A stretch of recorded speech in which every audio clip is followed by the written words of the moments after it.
Hello everyone, in today's video I will be narrating stories that I found off of Reddit. If you enjoyed this video, make sure you subscribe to my channel, like this video, and comment something down below. But without further ado, let's get straight into these stories.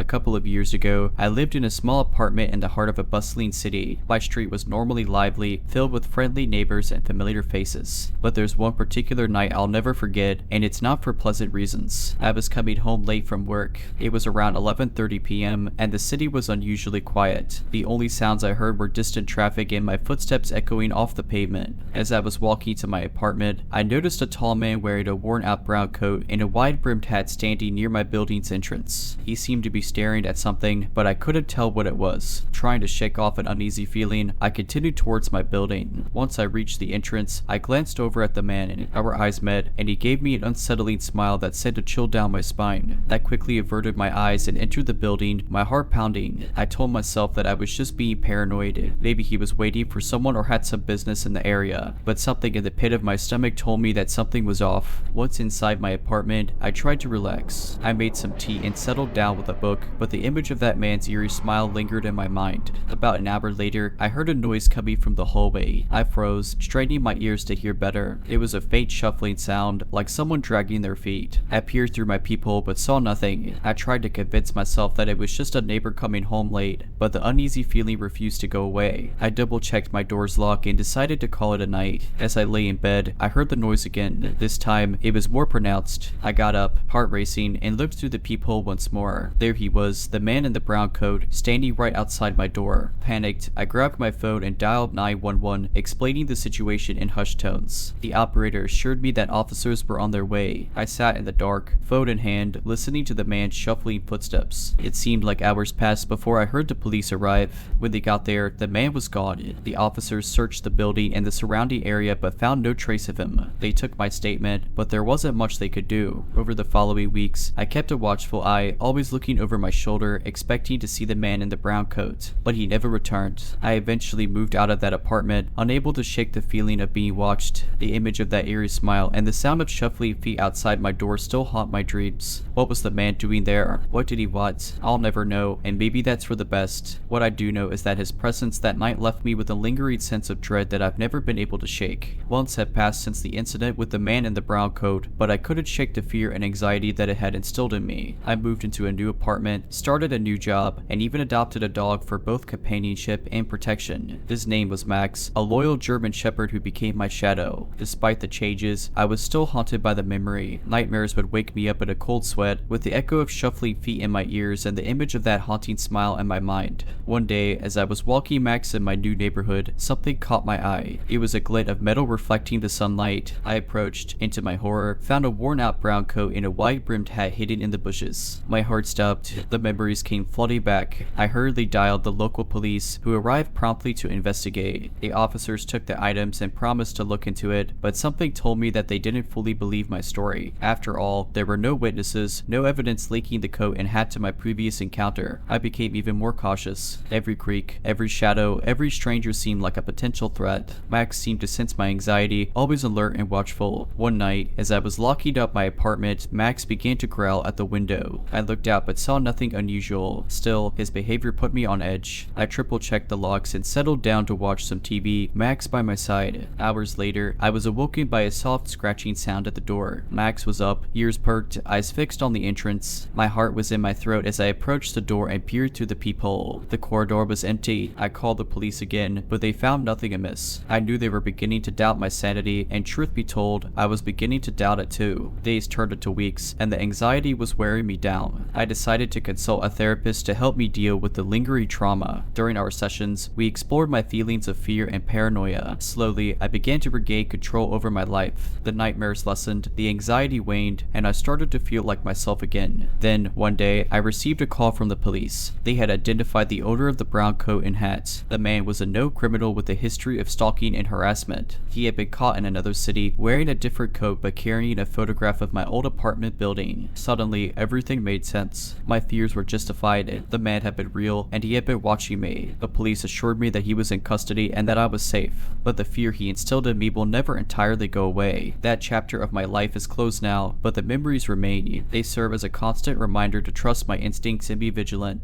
To the man in the brown coat who haunted my life, I hope we never meet again.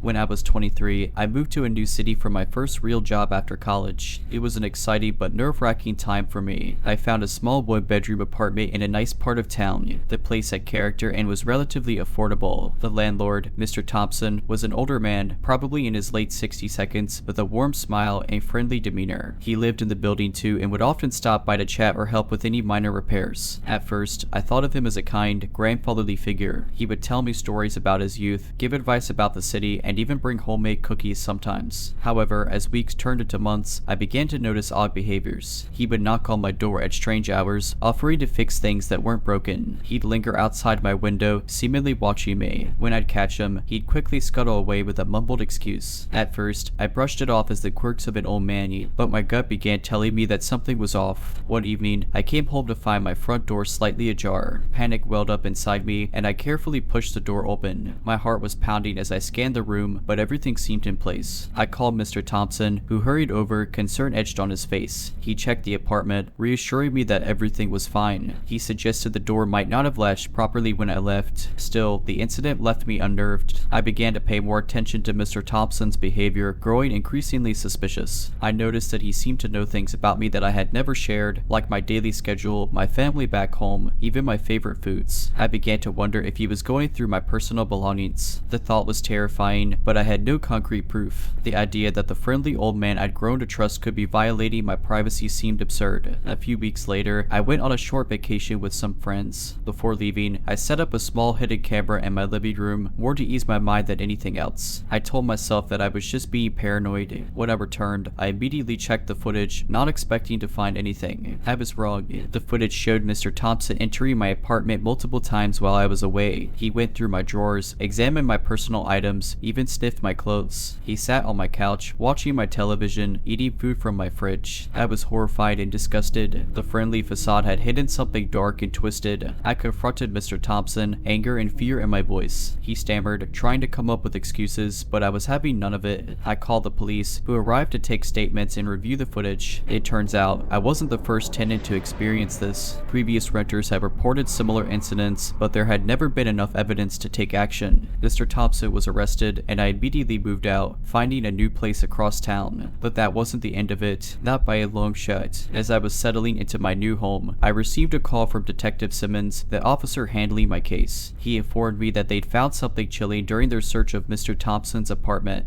In a hidden compartment, they discovered photographs, journals, and personal items belonging to various tenants, including me. The journals were filled with detailed observations, fantasies, and plans. The realization that Mr. Thompson had been obsessively watching and documenting my life was a nightmare come true. I was left to grapple with the trauma, haunted by the thought of what could have happened if I hadn't discovered the truth. With therapy and the support of friends and family, I began to rebuild my life. But the sense of violation and betrayal lingered. Months after the discovery, my life had started to return to some semblance of normality. Mr. Thompson had been placed under house arrest, awaiting trial. I had a restraining order against him, but I still felt a lingering sense of unease. One day, I was scrolling through social media when I stumbled upon a profile that seemed oddly familiar. The profile picture was a blurred image, but something about it caught my eye. The account was following several people connected to me, friends, family, even colleagues. Curiosity getting the better of me, I began to dig deeper. What I found sent chills down my spine. The account had been posting pictures of me taken from afar at various locations around the city. Some were taken from outside my new apartment, others while I was out with friends or even grocery shopping. I immediately called Detective Simmons, who began an investigation. They traced the account but hit dead ends. It was all very professional, masked through various IP addresses, leaving no direct trace back to Mr. Thompson. But I knew it was him. The court date was drawing near, and I could feel the tension building. Sleep became elusive, and paranoia crept back into my life. One evening, while walking back home, I noticed a car that seemed to be following me. I tried to dismiss it as my mind playing tricks, but the nagging feeling persisted. I took a circuitous route home, glancing over my shoulder every few steps. The car remained, always a block or two behind, never overtaking, never never stopping. Panicked, I called a friend who lived nearby and headed to their place instead of my own. The car continued to follow until I reached my friend's building, where I lost sight of it. My friend let me stay the night, and I explained the situation. Together we decided it was time to take more serious precautions. I hired a private security firm to watch my apartment and accompany me to and from work.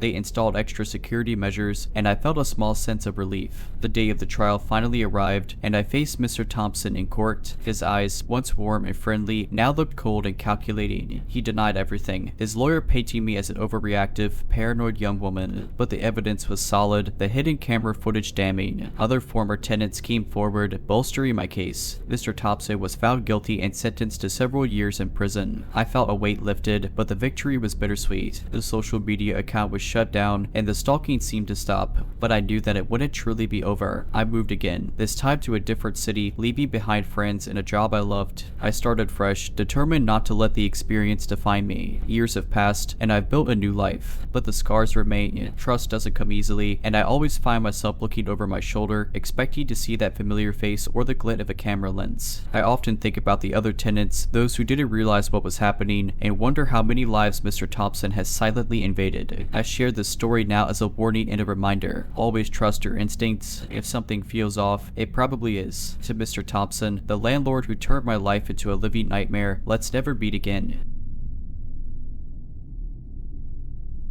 I never thought I'd find myself typing out this story, but the events of last summer still haunt me. I need to share this experience with someone, and I hope it serves as a warning to others. I live in a medium-sized town where everyone knows everyone else. It's a safe community, and crime is rare. I work as a nurse in the local hospital, and the night shifts often have me driving home in the early hours of the morning. It was a humid summer night when my life took a chilling turn. I had just finished a particularly draining shift, and all I wanted was to get home and collapse into bed. As I made my way to my car, I noticed a man standing near the hospital entrance, watching me. His gaze was unblinking, and he seemed out of place. I shook off the uneasy feeling, attributing it to exhaustion. I got into my car and drove off, paying no further attention to the man yet. The next day, I had almost forgotten the encounter until my neighbor, Sarah, mentioned seeing a strange man walking around our street. I felt a pang of anxiety, but brushed it off. It's a free country, after all. Days turned into weeks, and life went on as usual. But then, something strange started happening. I began noticing a black sedan following me. At first, I thought it was a coincidence, but the pattern became clear. The car would be there when I left work, keeping a distance but always in my rearview mirror. I never got a good look at the driver. I decided to tell my brother, James, who's a cop. He told me it was probably just my imagination playing tricks on me, but promised to keep an eye out.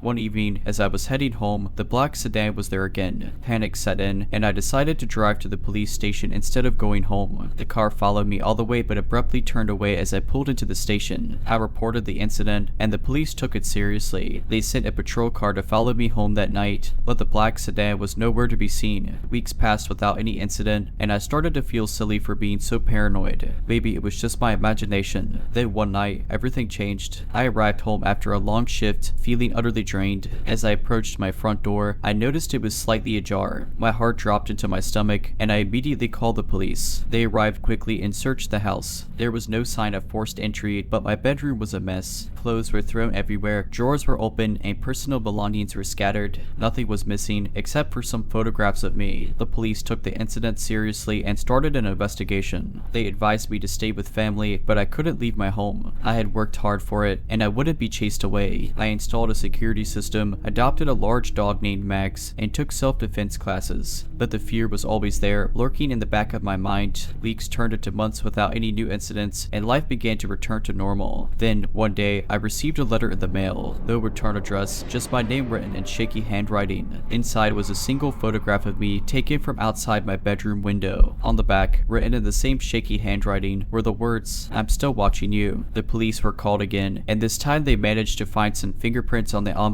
After some investigation, they matched them to a man who had been arrested years ago for stalking. His name was Thomas, and he had just been released from prison. They brought him in for questioning, but there wasn't enough evidence to hold him. I was terrified, knowing that my stalker was out there, still watching me. But then, something unexpected happened. Thomas was found dead in his apartment, an apparent suicide. The police concluded their investigation, and the case was closed. After moving to a new town, I found myself in a peaceful community nestled between beautiful mountains and and serene lakes. I loved my new job, my new friends, and for the first time in a long time, I felt a sense of peace. Max, my faithful dog, was with me every step of the way, providing comfort and a sense of security. But that nagging fear never entirely left me. I began volunteering at a local support group for people who had experienced stalking or harassment. Sharing my story with others who had been through similar ordeals helped me, and I became passionate about helping others heal. Months went by, and I was finally starting to feel like my old self. I even began dating a wonderful man named Mike, who knew my past and was incredibly supportive. Life was good. Then one day, while sorting through some old boxes, I stumbled across a newspaper clipping that my brother James had sent me after Thomas's death. I had never really looked at it closely before, but something caught my eye. There was a picture of Thomas, but standing next to him was a woman I recognized. A chill ran down my spine as I realized it was Sarah, my former neighbor. Memories rushed back, and pieces of the puzzle began to fall into place. Sarah had mentioned seeing a strange man in our neighborhood. She was the one who had first alerted me to the possibility of someone watching me. My hands were shaking as I called James. I explained what I had found, and he promised to look into it. Days turned into weeks as James dug into Sarah's background. What he uncovered was terrifying. Sarah had been Thomas's accomplice. They had met in a support group for people with mental health issues. Together, they developed an obsession with me for reasons I still don't fully understand. But Thomas's death, the police had closed the case. But now, with this new information, they reopened it and immediately began searching for Sarah. She had moved, changed her name, and seemingly vanished. But I knew that she was still out there, and the fear returned with a vengeance. Mike was my rock during this time, always there to comfort me and keep me sane. But even he couldn't chase away the nightmares that plagued me. Months went by without any news, and I began to lose hope that Sarah would ever be found. Then, one day, a call came from James. They had found Sarah. She had been living in a small town, not far from where I had moved. When they arrested her, she had photographs, letters, and even personal belongings of mine in her possession. The trial was a blur. Sarah was found guilty of stalking, harassment, and conspiracy. She was sentenced to a lengthy prison term, but even with her behind bars, the scars remain. I've continued to work with the support group, turning my experience into a force for good. I've become an advocate for victims, pushing for stronger laws and support systems. Life has moved on, and I'm stronger for having gone through this nightmare, but I know I'll never forget. I share this story as a warning and a plea. Trust your instincts, be aware of your surroundings, and never underestimate the importance of personal safety. And to Sarah, the woman who betrayed my trust and turned my life upside down, let's never meet again.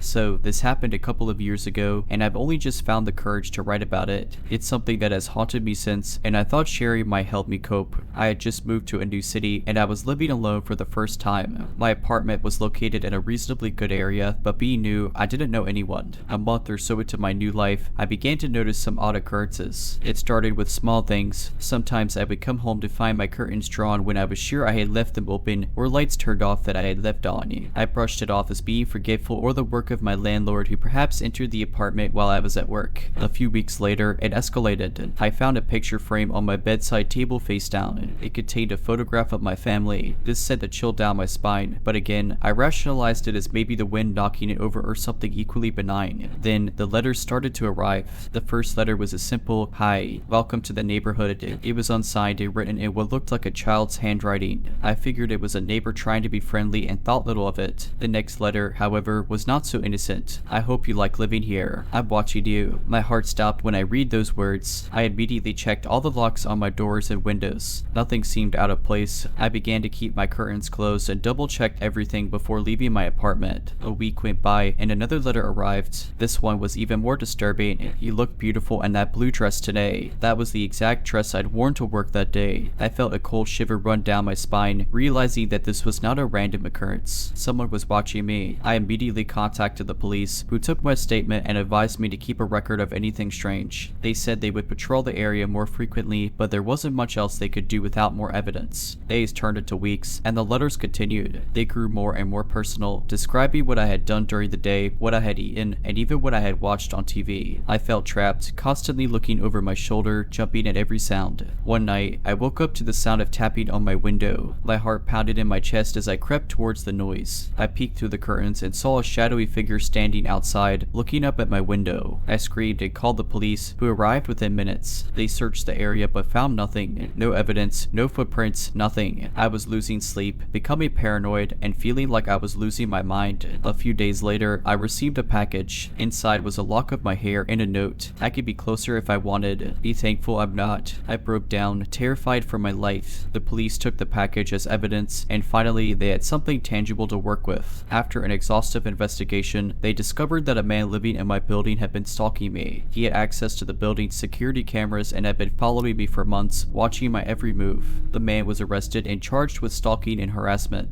As it turned out, he had a history of similar behavior, and I was just his latest victim. Life seemed to return to normal, but the deep-rooted fear from that experience still clung to me. I became involved in a local support group for people who had been through similar traumas. It helped, but my confidence in the world had been shaken. The man was found guilty, and a restraining order was issued. Knowing that he was behind bars gave me a sense of security, but I was still looking over my shoulder constantly, always alert to any sign of danger. Months turned into years, and the scars began to heal. I moved into a new relationship and started to rebuild my life. But as much as I wanted to put the past behind me, there were still those nights when I would wake up in a cold sweat, remembering the terror I'd felt. Then, one day, I received a call that sent my world crashing down again. The man had been released on parole. My heart dropped into my stomach as the officer explained the terms of his release, assuring me that he would still be monitored and that the restraining order was still in effect. But all I could think of was him out there, possibly still obsessed with me. My partner, aware of my past, was incredibly supportive. We installed a new security system, and I informed my workplace and friends about the situation. But the nagging fear returned, consuming me once again. Weeks went by without incident, and I tried to convince myself that he had moved on. Maybe he had changed, found help, and was no longer a threat. Then, one evening, I received an anonymous email. The message was short and chilling. "I still remember you." I felt like I was going to throw up.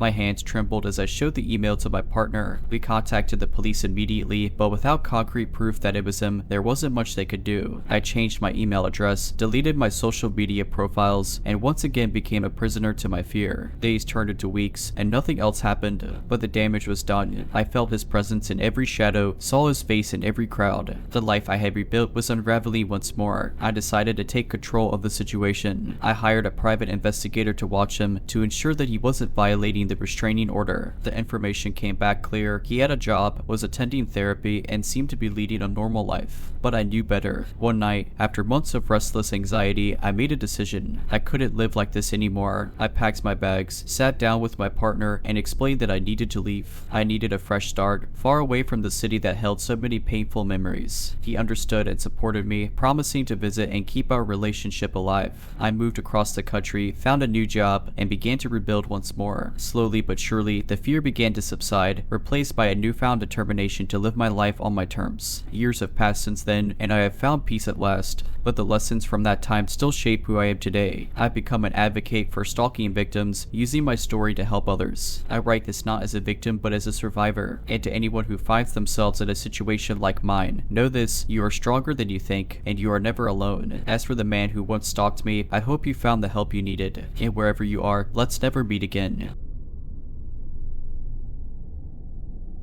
Living in a small town, you never really think that anything dangerous could happen to you. That's why, on a beautiful summer evening, I decided to take a stroll to a nearby park. I often went there to read a book, watch the sunset, and enjoy some peace. On this particular day, I noticed something unusual: a white van parked at the edge of the parking lot. It didn't look like any service vehicle I had seen before. It had no windows, and there were no logos or business markings. Something about it sent a chill down my spine, but I shrugged it off as my imagination playing tricks on me. As I settled into my favorite spot under a large oak tree, I pulled out my book and began to read. The park was quiet, and I was lost in my thoughts. But then, out of the corner of my eye, I noticed movement near the van. A man was standing there, looking directly at me. He was tall, had a scruffy beard, and wore a stained red baseball cap. Our eyes met, and I felt my heart skip a beat. He didn't look away. I tried to return to my book, telling myself I was overreacting, but the feeling of being watched wouldn't leave me. After a few minutes, I looked up again, and the man was gone. Relief washed over over me, but it was short-lived. I heard footsteps. Glancing around, I spotted him again, now walking towards me, his eyes still fixed on me. My instincts screamed at me to leave, and I didn't hesitate. I quickly gathered my things and began walking towards the exit, never looking back. I could hear his footsteps getting closer, so I broke into a run, my heart pounding in my chest. I made it to my car, locked the doors, and sped away. Looking in the rearview mirror, I saw him standing in the middle of the road, watching me drive away. I got home, locked all the doors, and called the police. They took my statement, but said there was little they could do without more evidence. Sleep didn't come easily that night. The next day, I spotted the white van again, this time parked near my workplace. Panic set in, but I told myself it was a coincidence. Days turned into weeks, and I kept seeing the van outside my house near my gym, always lurking. I never saw the man's face again, but I knew he was there watching. I reported each sighting to the police, but they were never able to catch him in the act. My friends and family were supportive, but I could tell they were skeptical. I began to feel like I was going crazy. Then, one evening, everything changed. I was leaving a friend's house, and as I walked to my car, I saw the van parked across the street. Fear gripped me, but I was tired of running. I pulled out my phone and began recording. I approached the van, my hands shaking. I could see movement inside, and as I got closer, I realized the door was slightly ajar. I was about to call the police when I heard a whimper. My blood ran cold as I approached the door, my mind racing with what I might find.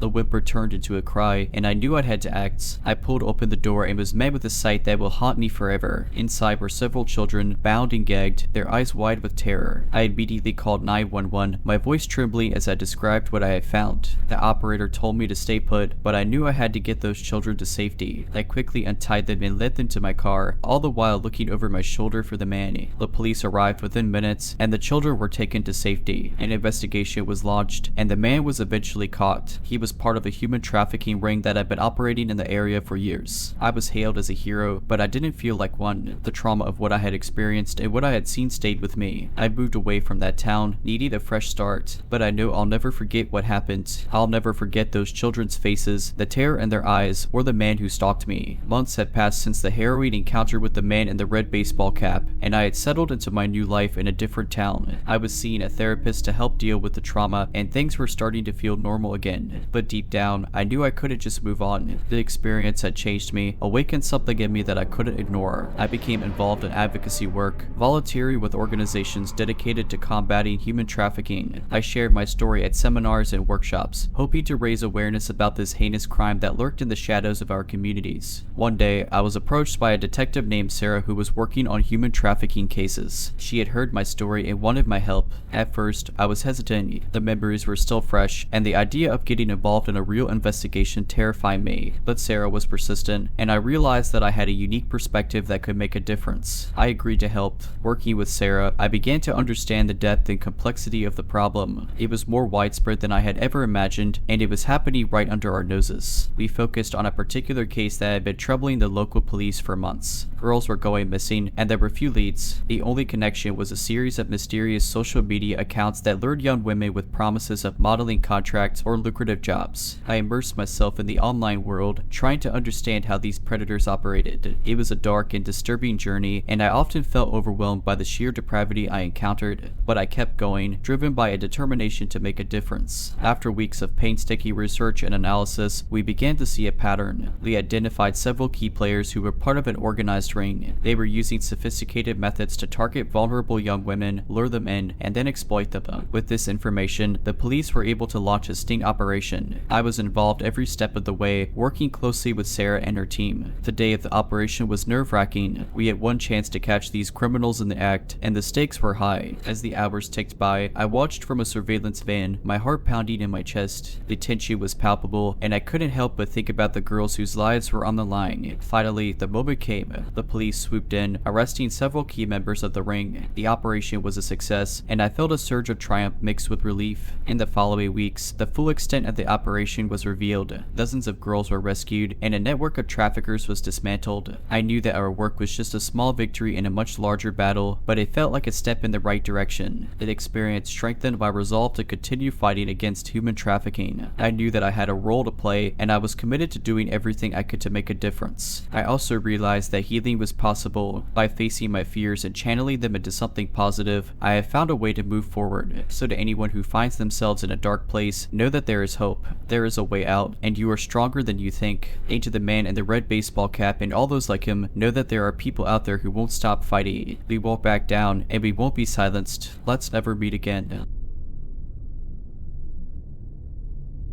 I live in a relatively quiet suburban neighborhood where everyone knows each other and we all get along just fine. Well, that's what I used to think at least 3 years ago. I moved into my dream home. It's a quaint 2-story house with a white picket fence and a spacious backyard where my dog, Rufus, loves to play. The neighborhood seemed perfect, the neighbors friendly, and everything was going well. But then something strange started happening. It began with the mail. I noticed that letters were arriving open and some packages seemed to have been tampered with. At first, I thought it was just the postman being careless, but it kept happening. Then there were the phone calls. I would pick up the phone and there would be silence on the other end. Sometimes I could hear breathing, but they would always hang up before I could say anything. I started feeling uneasy and I couldn't shake the feeling that I was being watched. I would see shadows moving outside my windows at night and hear strange noises coming from the yard. I reported these incidents to the police, but without any concrete evidence, there was little they could do. So I decided to take matters into my own hands. I installed security cameras around the house, hoping to catch whoever was messing with me. I even bought a new, stronger lock for the front door and started being more vigilant about keeping all the windows locked. Weeks went by without any further incidents and I started to feel safe again. But then, one night, everything changed. I was lying in bed, reading a book, when I heard a noise coming from the living room. It sounded like a soft thud, like something had been knocked over. My heart started pounding and I grabbed the baseball bat I had started keeping next to my bed. I tiptoed down the stairs, trying to make as little noise as possible. As I reached the bottom,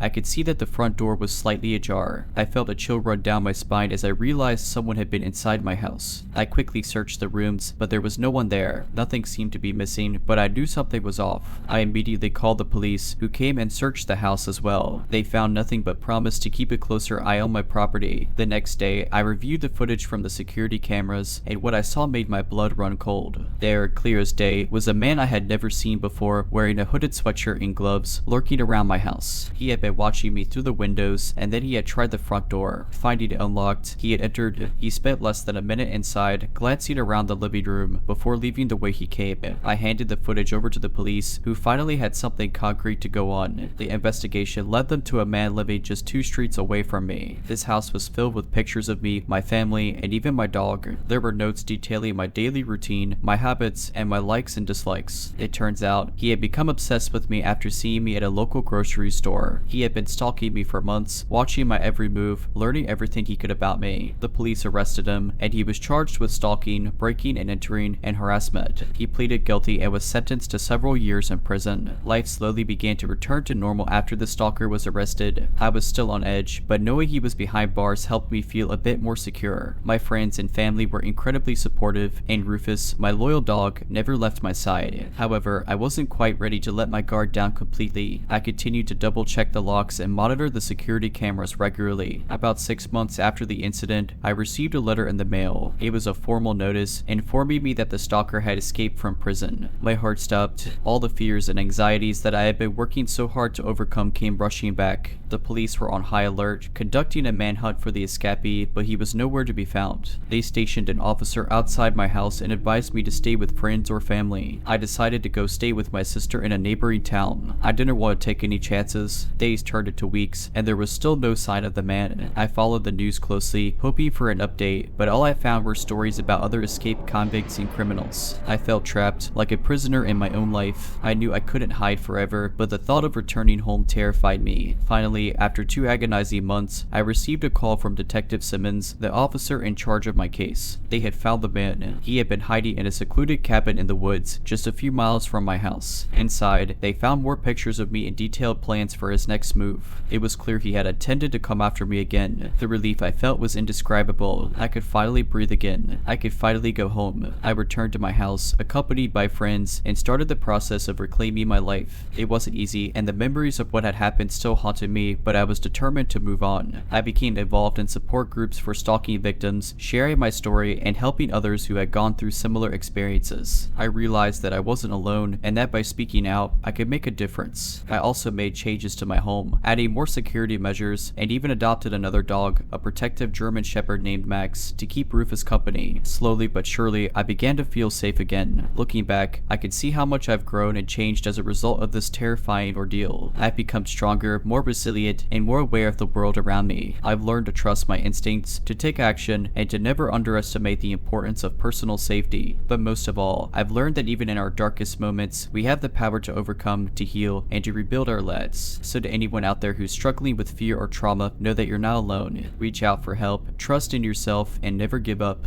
And to the man who stalked me, who invaded my life and my home, let's never meet again. I'm moving on, and I'm leaving you behind.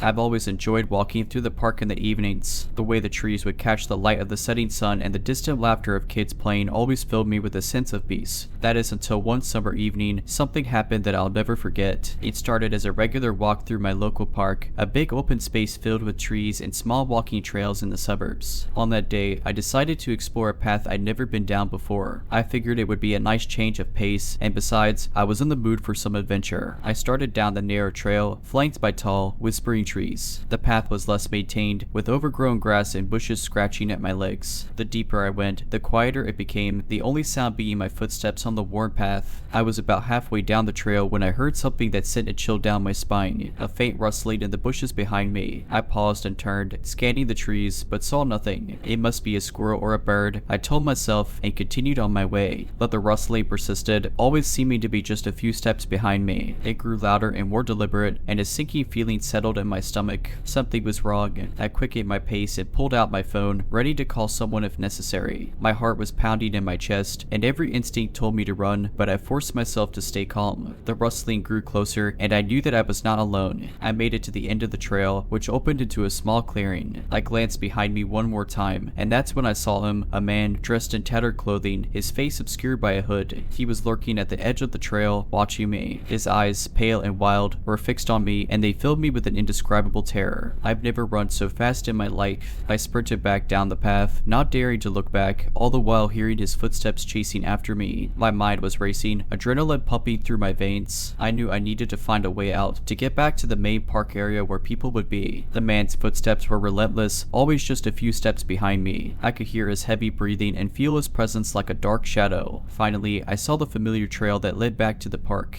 I made a sharp turn, hoping to lose him, but he was still there, always following me. I made it to the main area of the park, where there were still a few people around. I ran up to a group of joggers, my voice trembling as I explained what had happened. They were kind enough to call the police, and I stayed with them until the officers arrived. I gave them a description of the man, and they searched the area, but he was gone. The trail and the clearing were empty, only the whispering trees bearing witness to what had occurred. The police took my statement and advised me to avoid that trail in the future. They said they would keep an eye on the area, but I knew in my heart that I would never go back there again. Weeks turned into months, and the incident became a haunting memory, always lingering in the back of my mind. I would often find myself glancing over my shoulder, expecting to see those pale, wild eyes watching me. I later found out that the trail had been the site of some criminal activity in the past, but nothing like what I had experienced. The man was never found, and the trail was eventually closed off. A few months after the incident, life had mostly returned to normal. I found new places to walk, new trails to explore, always careful to stay in areas where people were around. But I couldn't shake the feeling of being watched, haunted by the memory of those pale, wild eyes. Then, something happened that I never could have anticipated. I was driving home from work one evening, following my usual route, when I spotted something out of the corner of my eye. A flash of tattered clothing, a hooded figure standing on the side of the road. I felt my heart jump into my throat, but I told myself it couldn't be the same man. It was just a coincidence. But as the days went on, I started seeing him more often, always at a distance, always watching. I began to feel paranoid, looking over my shoulder constantly, checking the locks on my doors and windows every night. I even considered moving, but something told me that it wouldn't make a difference. I decided to go to the police again, telling them what I'd seen. They were sympathetic, but told me that without concrete evidence, there was little they could do. They suggested that it might be my mind playing tricks on me, the trauma of the incident still fresh in my mind. I wanted to believe them, but deep down, I knew what I had seen. I started taking different routes to work, changing my routines, hoping to shake him off. But he always seemed to find me. He was never close enough for me to confront him, always lurking in the shadows. A fear began to affect my daily life. I started to lose sleep, my mind filled with nightmares of being chased, those pale, wild eyes always watching. I became withdrawn, avoiding social events and staying home as much as possible. It was during one of those sleepless nights that I made up my mind. I was going to end this, one way or another. I hired a private investigator, giving him all the information I had, including the description of the man and the locations where I had spotted him. The investigator was skeptical at first but agreed to look into it. Weeks went by and I heard nothing. The sightings continued and my fear grew. I felt like I was losing my mind, trapped in a never-ending nightmare. Then, one day, I got a call from the investigator. We found him, he said, his voice filled with disbelief. He went on to explain that the man had been living in an abandoned building not far from where I lived. He had been watching me, tracking my movements. The investigator found journals filled with notes about me, pictures taken from afar, and other disturbing evidence. The police were called, and the man was arrested. He was identified as a known stalker with a history of mental illness. He had fixated on me for reasons I'll never understand. I felt a mixture of relief and horror, knowing that my instincts had been right all along. The trial was a blur, and the man was sentenced to a psychiatric facility where he could receive the help he clearly needed. The experience changed me in ways I never could have imagined. I had become more cautious, more aware of my surroundings. I no longer take my safety for granted, but more than anything, I've learned to trust my instincts. They were what kept me safe, what led me to take action. To the man with the pale, wild eyes, let's not meet again. And to anyone who finds themselves in a similar situation, trust your gut. You never know when it might save your life.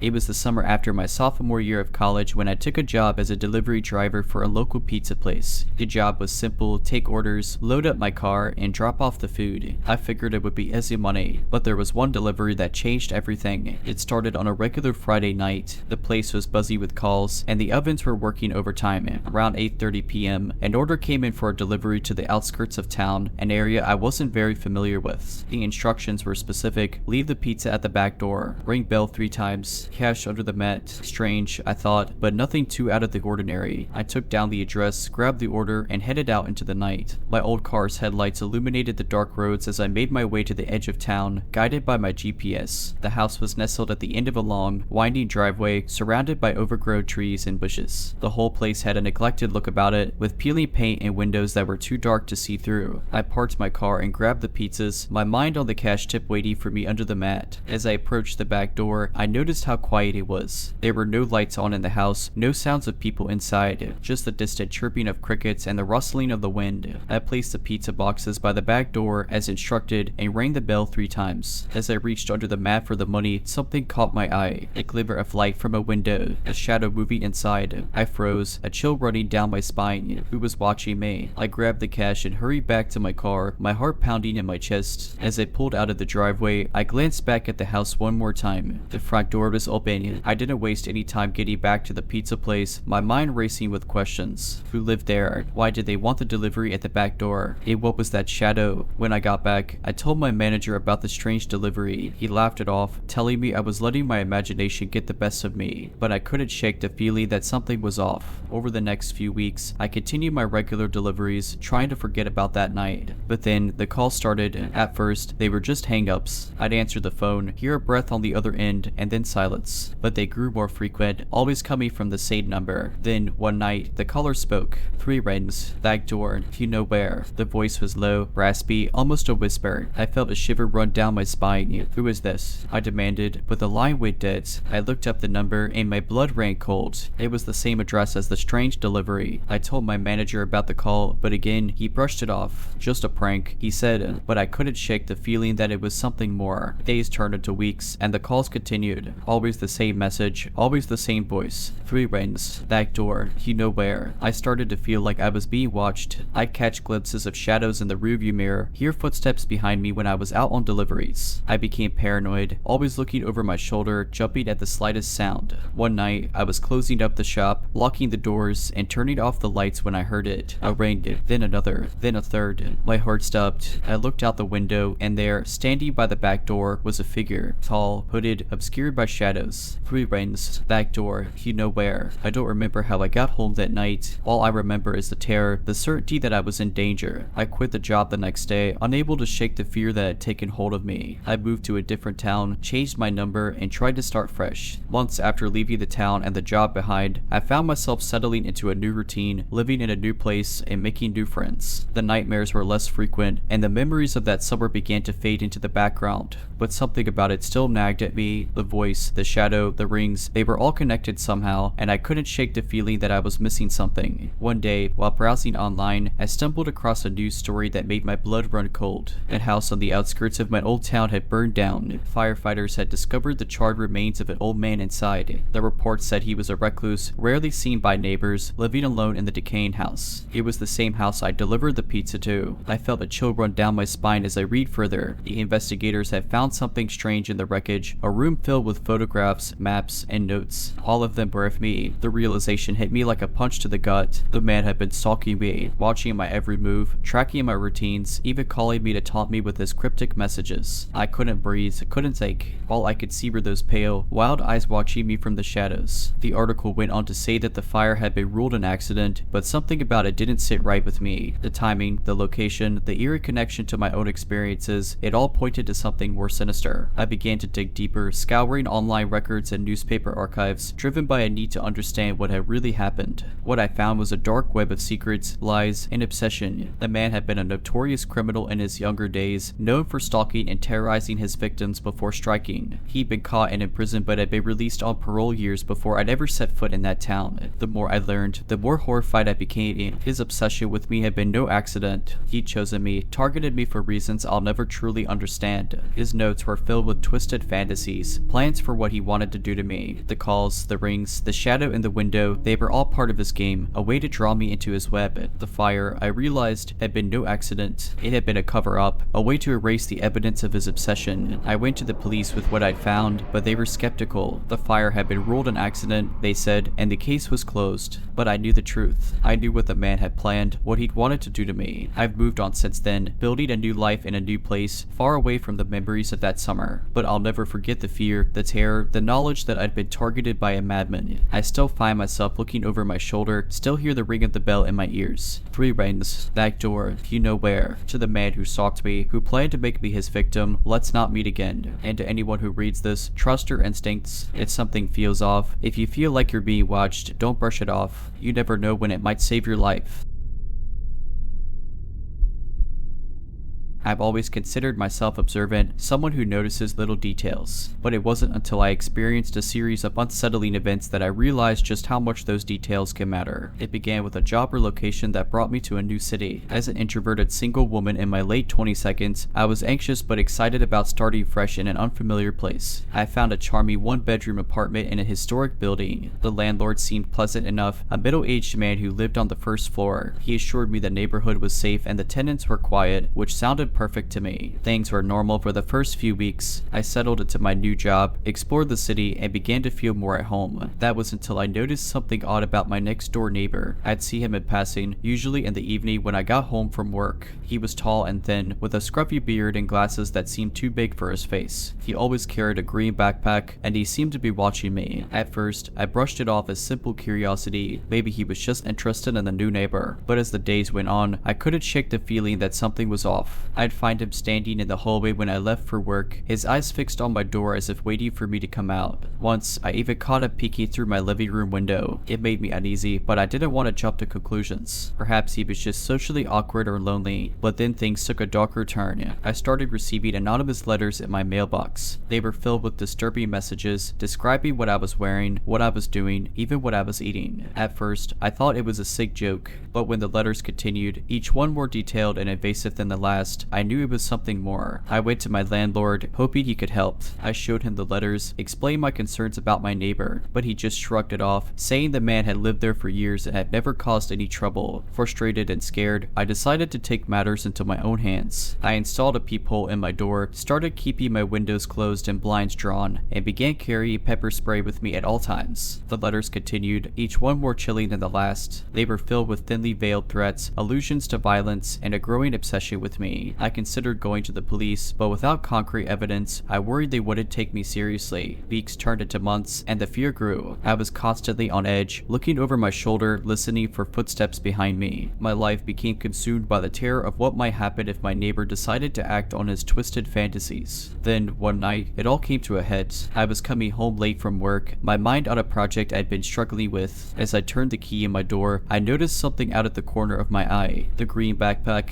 It was in my apartment, hand, tossed carelessly on the floor. My heart stopped as I realized what it meant. My neighbor had been inside my home. I backed away, my mind racing, and called the police. They arrived quickly, searching my apartment and finding evidence that someone had been there. They questioned my neighbor, but he denied everything. Without proof, they couldn't arrest him, but they warned him to stay away from me. I moved out the next day, staying with a friend until I found a new place to live. The terror of that night so haunts me, the knowledge that I'd been watched, stalked, and violated in my own home. But what scares me the most is the realization that I dismissed the signs, ignored my instincts, and allowed myself to believe it was all in my head. Though I had moved to a new apartment and taken all the necessary precautions, the sense of safety I once enjoyed was shattered. The experience with my neighbor had left a mark, and I found myself looking over my shoulder, expecting to see that green backpack or the piercing gaze of the man who had invaded my privacy. Months went by, and the memory began to fade. I immersed myself in work, making new friends, and rebuilding my life. Yet, there was always a nagging feeling in the back of my mind, a lingering doubt that I was truly free from my neighbor's obsession. Then, something happened that brought it all rushing back. I was out shopping one weekend when I saw him. He was standing at a corner, talking on his phone, that same green backpack slung over his shoulder. Panic welled up inside me, and I ducked into a nearby store, watching him through the window. He didn't seem to notice me, but I couldn't shake the feeling that he was still watching, still following me. I waited until he was out of sight before leaving the store, but the fear stayed with me, a constant reminder that he was still out there. Days turned into weeks, and I continued to see him, always from a distance, always when I least expected it. At the grocery store, at the park, even at my workplace. He was there, lurking in the shadows, watching my every move. I went to the police again, but without proof, they could do little to help. They suggested I keep a log of the incidents, take photos if I could, and report any suspicious behavior. I did as they suggested, but the sightings continued, each one more unsettling than the last. I considered moving again, even changing jobs, but I knew that running away wouldn't solve the problem. I needed to face it, to find a way to stop him once and for all. With the help of a friend who was a private investigator, I began to dig into my neighbor's past. What I found was a trail of obsession and harassment, a pattern of behavior that stretched back years. He had stalked other women before me, always watching, always waiting, never crossing the line into physical violence, but coming dangerously close. Armed with this new evidence, I went back to the police. This time, they took me seriously, launching an investigation into my neighbor's activities. It took time, patience, and determination, but eventually they were able to build a case against him. He was arrested, charged with stalking and harassment, and finally brought to justice. The trial was a grueling experience, forcing me to relive the fear and violation I had endured, but it was worth it, knowing that he would be held accountable for his actions, that other women would be safe from his twisted obsession. He was found guilty and sentenced to prison, a fitting end to a nightmare that had lasted far too long. In the years since, I've moved on, rebuilding my life and finding a sense of peace and security that I thought was lost forever. But the experience has changed me, taught me to trust my instincts and to never underestimate the power of obsession. To the man with the green backpack, the one who watched me, stalked me, and nearly destroyed my life, let's not meet again. And to anyone who reads this, remember that no one has the right to invade your privacy, to make you feel unsafe or violated. Trust your instincts, seek help if you need it, and never be afraid to stand up for yourself. You never know when those simple actions might make all the difference.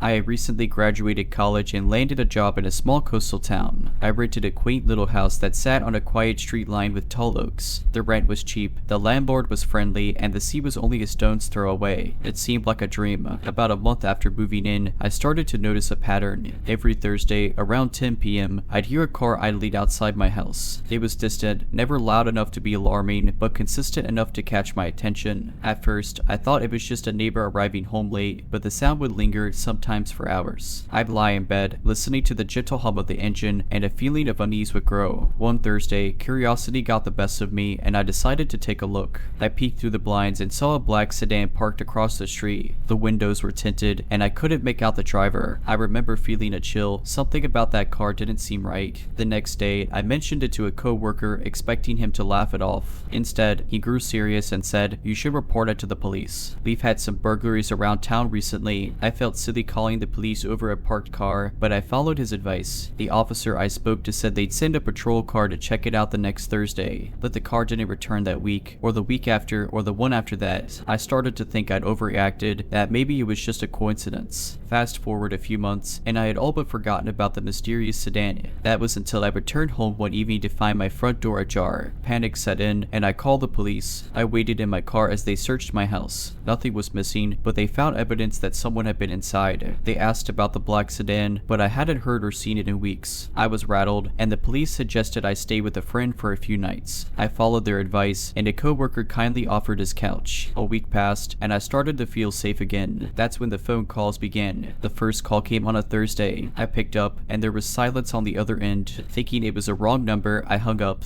but the calls kept coming, always on Thursdays, always silent. I reported it to the police, but there was little they could do without more evidence. I changed my number, but the calls continued. By this point, I was genuinely scared. I knew I was being targeted, but I didn't know why or by whom. I began to take precautions, installing security cameras and keeping my doors and windows locked at all times. Another month went by, and I started to receive letters. They were anonymous, filled with cryptic messages and veiled threats. The handwriting was shaky, and the words were chilling. The police were more involved by now, and they began to investigate seriously. They traced the letters and the calls but hit dead ends each time. I was living in a state of constant fear, knowing that someone was watching me, stalking me, but unable to stop them. Then, one Thursday night, I received a call that was different. The voice on the other end was raspy, and the words were slow and deliberate. "You can't escape." I felt a surge of terror and called the police immediately. They traced the call to a payphone near my house and sent officers to search the area. They found the black sedan, abandoned, with photos of me inside. The realization that I had been so closely watched, that my every move had been documented, sent me into a spiral of fear and anxiety. The police continued to investigate, but the trail went cold. They never found the person responsible. I moved away shortly after, leaving behind the coastal town and the house with the tall oaks. I changed jobs, changed my name, did everything I could to start fresh. Life had settled into a new normal, but the experience continued to haunt me. Despite moving to a different city and taking all the precautions, the terror of those events was something I couldn't shake off. Every once in a while, a car's engine would remind me of those nights, or the ring of the phone would send my heart racing. I even saw a therapist to help me cope with the lingering anxiety, but deep inside, I knew I would never feel completely safe again. About a year later, a break in the case came in the most unexpected way. I was watching the news one evening when a report about an arrest in a neighboring town caught my attention. The police had apprehended a man suspected of a series of burglaries and stalking incidents. The face that flashed on the screen sent a chill down my spine, the owner of that black sedan. I immediately contacted the detective who had handled my case. They reopened the investigation and found the connection. The man had been stalking multiple women, documenting their lives, and breaking into their homes. The pattern of behavior matched my experience precisely. His motives remained murky, and he proved to be an enigmatic figure during the interrogations. However, evidence gathered from his home showed a disturbing obsession with his victims. Notebooks filled with details, photographs taken without consent, and even personal items stolen from the women he stalked painted a terrifying picture. The legal process was long and draining. Testifying against him, facing the man who had turned my life upside down, was one of the hardest things I've ever done. Other victims came forward too, each sharing their harrowing experiences. He was eventually convicted on multiple counts, including stalking, harassment, and breaking and entering. The judge's sentence was harsh, reflecting the gravity of his crimes. The conviction brought some closure, but the scars remained. The ordeal had changed me in ways I couldn't have imagined, and the trust I once had in people and my surroundings had eroded. Years have passed since those events, and I've managed to rebuild my life. I've found love, success in my career, and even bought a house of my own. Let the lessons I learned during that terrifying time continue to shape how I approach the world. I share my story not for sympathy but as a warning. I want others to understand that danger can lurk where you least expect it, and that listening to your intuition and taking precautions can make all the difference. The world can be a beautiful place, full of opportunity and joy, but it can also be dark and frightening. Trust your instincts, protect yourself, and never underestimate the importance of paying attention to those seemingly insignificant details. To the man who stalked me, who made me live in fear and taught me the hard way that evil can wear many faces, let's not meet again. And to anyone who reads this, remember that your safety is in your hands. Be vigilant, be aware, and never hesitate to reach out for help if something doesn't feel right. You never know when those small actions could save you from a nightmare you never saw coming.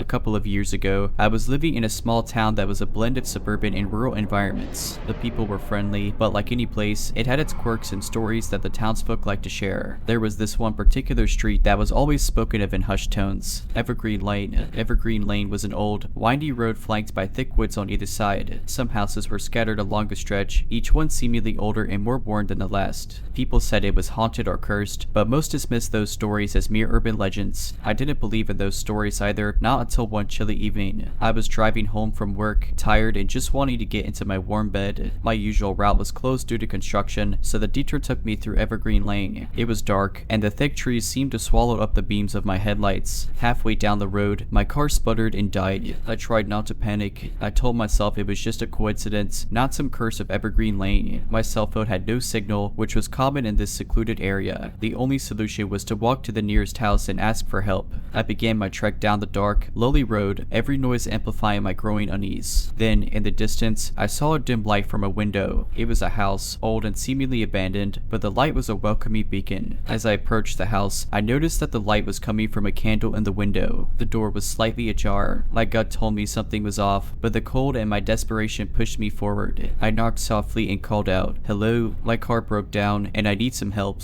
Can I use your phone?" No response. I knocked again, louder this time, but still no answer. I pushed the door open slightly and peered inside. It was eerily quiet. The house was furnished but looked like it hadn't been lived in for years. Against my better judgment, I stepped inside. The floor creaked under my weight, and I could feel the air thick with something I couldn't describe. I found an old landline and picked it up, but there was no dial tone. That's when I heard it, a faint whispering sound coming from upstairs. My heart started to pound, and a chill ran down my spine. I knew I should leave, but something drew me towards the noise. I crept up the stairs, each step seeming to echo through the house. The whispering grew louder, and I could almost make out words, but they were in a language I didn't understand. I reached the top of the stairs and saw a door slightly ajar, the same faint candlelight flickering from inside the room. I pushed the door open, and what I saw will haunt me forever. An old woman, her back to me, was chanting in front of a strange symbol drawn on the floor. Her voice was hypnotic, her words unintelligible. Around her were pictures. Some of them looked like people from the town, and others were unfamiliar. I must have made a noise because she suddenly stopped and turned. Her eyes were black, completely devoid of color, and they bored to me with an intensity that froze me in place. "You shouldn't be here," she rasped, her voice like the wind through dead trees. I couldn't move, couldn't speak. I could only stare into those soulless eyes. "You've seen too much," she continued, her voice growing stronger. "You'll never leave Evergreen Lane." I don't know what broke the spell, but I suddenly found the strength to move. I turned and ran, my only thought to get away from that house and the terrifying woman. I stumbled down the stairs and out the door, never looking back. I ran until I reached my car, my breath ragged and my body trembling. Somehow, my car started right up, as if nothing had been wrong with it. I drove away from Evergreen Lane, vowing never to return. I never spoke of what happened that night. The memories were too raw, too terrifying, but I know that something unnatural resides on Evergreen Lane, something that defies explanation. The terror of that night haunted me for years, and the unease never really left me. It was a chapter of my life I wanted to forget, a road I never wanted to revisit. But fate, it seems, had other plans. A few years later, I found myself returning to that small town for a family gathering. My parents still lived there, and they insisted on seeing me after all the time that had passed. I agreed to come, promising myself that I would steer clear of Evergreen Lane. The reunion with my family was pleasant, filled with shared memories and laughter, but there was a cloud hanging over me, a weight pulling me back to that dark chapter. One evening, as my father and I were sharing drinks, he began to talk about the town and its history. The stories of Evergreen Lane came up, and I felt my heart pounding in my chest. "You know, son, those stories about Evergreen Lane are all made up," my father said, looking at me intently. I tried to laugh it off. "Oh, come on, Dad, it's just an old road with creepy trees. Every town has one." He shook his head, his expression serious. "No, I'm afraid it's more than that. Did you ever hear about that old woman who lived there?" I felt a chill run down my spine, but I tried to keep my composure. "An old woman? No, I never heard about her."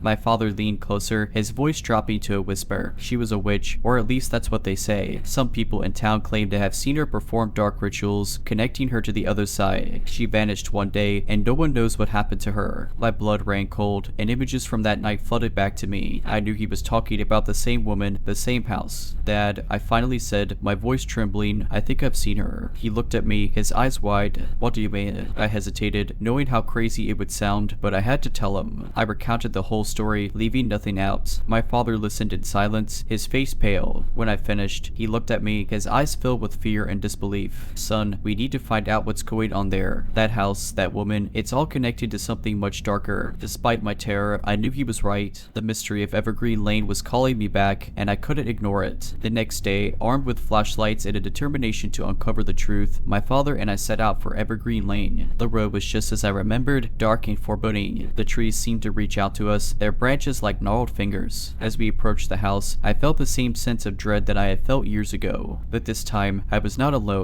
We cautiously entered, finding the house just as abandoned and worn as before. The memories were vivid, and I could almost hear the old woman's chanting. We searched the house, finding clues to the woman's dark practices, books on witchcraft, strange symbols, and more pictures of people from the town. Finally, we came across a hidden room in the basement, a room filled with evidence of rituals and dark magic. In the center of the room was a book, old and worn, filled with spells and incantations. It became clear that the old woman had been connecting with something evil, something that had a grip on Evergreen Lane. We need to destroy this, my father said, his voice filled with conviction. We need to break the curse of Evergreen Lane. We gathered everything, determined to burn it all, to erase the dark stain on the town's history. As the flames consumed the symbols, the books, and the remnants of the old woman's dark practices, I felt a weight lift. The air seemed to clear, and a sense of peace settled over the house. Evergreen Lane was finally free. As we walked back to our car, I looked back at the house one last time. The memories were still there, the terror still real, but the evil was gone. I had faced my fear, uncovered the truth, and broken the curse of Evergreen Lane. But the haunting image of the old woman's black eyes would never leave me, a reminder that evil can lurk in the most unexpected places. Let's not meet again, Evergreen Lane. Let's never meet again. Alright, but that's it. I hope you enjoyed this video. If you did, make sure to subscribe to my channel, like this video, and comment something down below. But as always, Have a nice day.